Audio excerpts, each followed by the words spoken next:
Hello friend, welcome to the channel pharmacy dictionary. आज मैं एकदम सिंपल से चीजों के बारे में बात करने वाला हूं। कई लोग इसको इंपॉर्टेंस देते भी नहीं है क्योंकि उनको इससे कोई मतलब नहीं है। लेकिन अगर आपके अंदर थोड़ी भी जिज्ञासा है या अगर आप मेडिकल के फील्ड को बिलोंग करने वाले स्टूडेंट हैं तो ये चीजों छोटी छोटी चीजें हैं वह आपको एक जानकारी जरूर ऐड ऑन कर देगी। हालांकि बहुत बड़ी इंपॉर्टेंट जानकारी नहीं है, कॉमन और बेसिक जानकारी है, फिर भी एक बार जान लेना जरूरी है।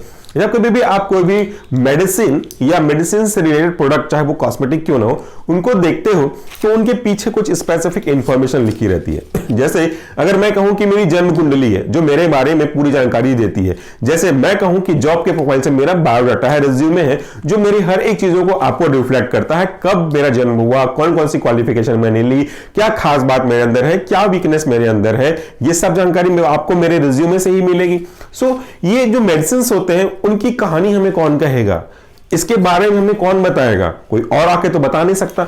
इनकी सारी जानकारी आपको मिलती है इसी मेडिसिन से। ये खुद बोलता है, इसके पीछे लिखी जानकारी बोलती है। इसके पीछे लिखी जानकारी हर बार एक जैसी नहीं हो सकती, अलग अलग हो सकते हैं, लेकिन मोटा मोटा जो उसका ढांचा है, जो फॉर्मेट है, जो कंपलसरी इंफॉर्मेशन है, वो सबकी सेम रहेगी। किसी में कैटेगरी वाइज अलग शेड्यूल लिखा रहेगा, किसी में उनके नेचर वाइज अलग स्टोरेज कंडीशन लिखी रहेगी, लेकिन हेडिंग और फॉर्मेट तो बिल्कुल वही रहेगा।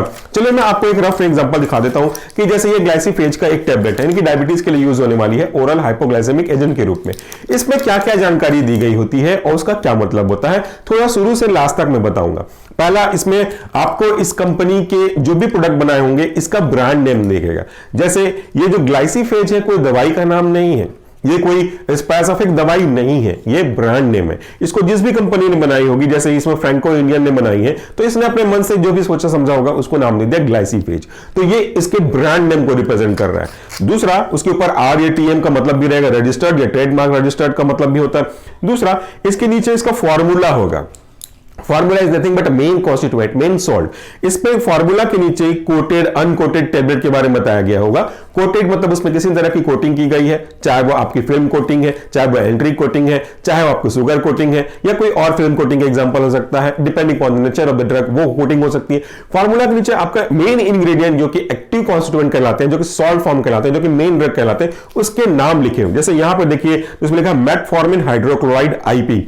तो मेटफॉर्मिन मेन ड्रग है, मेन एक्टिव कॉन्स्टिट्यूएंट है। हाइड्रोक्लोराइड उसका सॉल्ट फॉर्म है जिसकी बायोबिलिटी को एनहांस करने के लिए, सॉल्बिलिटी को एनहांस करने के लिए यूज करते हैं। आगे लिखा हुआ आईपी जिसका पूरा नाम होता है इंडियन फार्माकोपिया। बीपी लिखा हुआ होगा तो ब्रिटिश फार्माकोपिया है, यूएसपी लिखा हुआ होगा तो यूनाइटेड स्टेट फार्माकोपिया है। ये तीनों चीजें आपको देखने को मिल सकती है, अलग अलग होता है, एक जैसा नहीं होता। तो वो ये क्या है, फार्माकोपिया एक गाइडलाइन की बुक है, एक किताब है, मेरी रेसिपी की किताब है, कैसे कैसे करके फॉलो करना है वो इंस्ट्रक्शन की किताब है, वो आईपी बीपी यूएसपी कहलाता है। उसके बाद में 200 mg, 500 mg, 700 mg, 1000 mg जो भी लिखा हुआ होगा वो उसका स्ट्रेंथ है, उसकी ताकत है। अब यहां पे लिखा हुआ है, मान लेते हैं 0.5 ग्राम।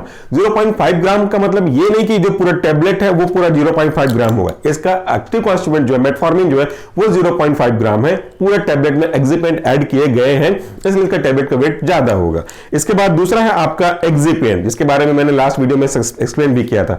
एक्सिपिएंट मतलब ऐसे एजेंट जिनकी खुद की कोई दवाई वाली प्रॉपर्टी नहीं होगी, लेकिन उनका यूज हम केवल आपके प्रोडक्ट के बल्क को बढ़ाने के, साइज को बढ़ाने के लिए, पंचिंग के लायक या स्टेबिलिटी के लायक या बाइंडिंग के लायक, sweetening agent, flavouring, binding, colour, इन सब को पूरा करने के लिए लगाते हैं। कोई दवाई वाली प्रॉपर्टी इसके पास नहीं होगी, वो एक्सिपिएंट है। QS लिखा है, इसका मतलब होता है क्वांटिटी सफिशिएंट। इसके बाद इसका डोजेस लिखा रहेगा।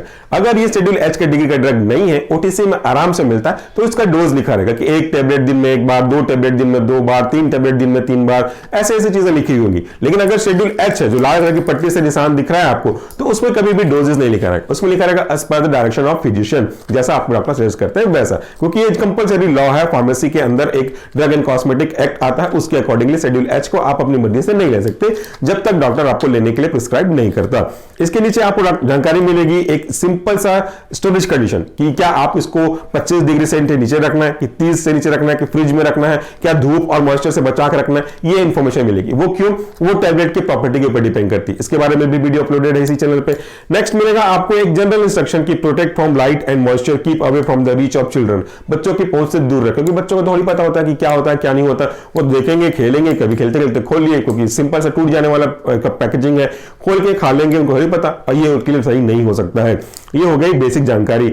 मैन्युफैक्चरिंग लाइसेंस नंबर रहता है, हर एक कंपनी के पास किसी पर्टिकुलर प्रोडक्ट को बनाने का लाइसेंस लेना पड़ता है, उस लाइसेंस का नंबर यहां पे मेंशन करना जरूरी है। इसके नीचे शेड्यूल की जानकारी होगी, अगर वो शेड्यूल है schedule H, schedule x, schedule जो भी आपके ड्रग के डिपेंड करते हैं उनके बारे में जानकारी मिलेगी।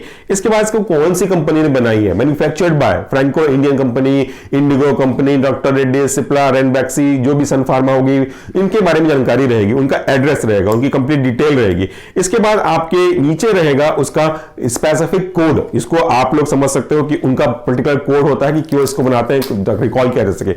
नीचे साइड आपको मिलेगा इनके बारे में बेसिक जानकारी, इसके बैच नंबर, कौन से बैच का बना हुआ है, ताकि अगर कोई प्रॉब्लम नजर आती है तो पूरा का पूरा को खराब ना कर दिया जाए, पूरे का पूरा प्रोडक्ट को मार्केट से वापस ना बुलाया जाए, इसी बैच के प्रोडक्ट को बुलाया। जैसे आप अपना बैच देखो, आपने अगर किसी पर्टिकुलर स्कूल से पास आउट किया है, तो अगर मैं कहूं कि इस स्कूल से पास आउट बच्चों को निकाल दीजिए, तो क्या आप पूरे बच्चों को निकालोगे? जब से स्कूल बना तब से निकालोगे? आप बोलोगे कि बैच, इस बैच को निकालिए, इस ए बैच को, इस बी बैच को, 2019, 2020, 2018 के बैच को निकालिए। तो वो स्पेसिफिक दिखा रहा है कि हाँ, इसी तरीके के बैच को आपको हटाना है, कभी कोई प्रॉब्लम हुई तो। इसके नीचे आपका मैन्युफैक्चरिंग डेट, किस डेट पे बना है उसकी जानकारी होगी। जनरली इसमें डेट नहीं, मंथ और ईयर लिखा हुआ होता है।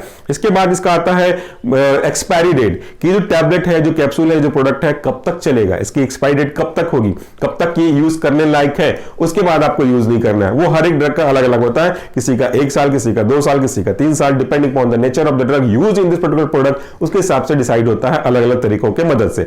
इसके बाद इसकी प्राइस लिखी हुई होगी, सारे जीएसटी, सारे टैक्स को मिलाकर के इसकी प्राइस कितनी होती है वो लिखी होती है। तो ये कुछ कुछ बेसिक जानकारी है। इंडिकेशन भी लिखा रहता है, अगर वो शेड्यूल एच कैटेगरी का ड्रग नहीं है तो इंडिकेशन भी लिखे होते हैं, जैसे इसका यूज आप किस लिए कर सकते हो, अगर इसका यूज आप बुखार के लिए करते हो तो ठीक होगा, अगर इसका यूज आप इसके लिए करते हो तो ठीक होगा, लेकिन वो शेड्यूल एच कैटेगरी का नहीं होगा तब भी लिखा रहेगा, जिसको जनरल पब्लिक बिना प्रिस्क्रिप्शन के परचेस कर ले, तभी ऐसे प्रोडक्ट में ये जानकारी रहती है। उम्मीद करता हूं कि छोटी जानकारी आपके लिए हमेशा काम आएगी, काम आती है तो सपोर्ट करिएगा, शेयर करिएगा, नहीं तो जैसे आपकी इच्छा वैसा आप चाहे तो सपोर्ट बना सकते हैं या तो नहीं रख सकते हैं। Thank you so much for this video. नमस्कार, टेक केयर।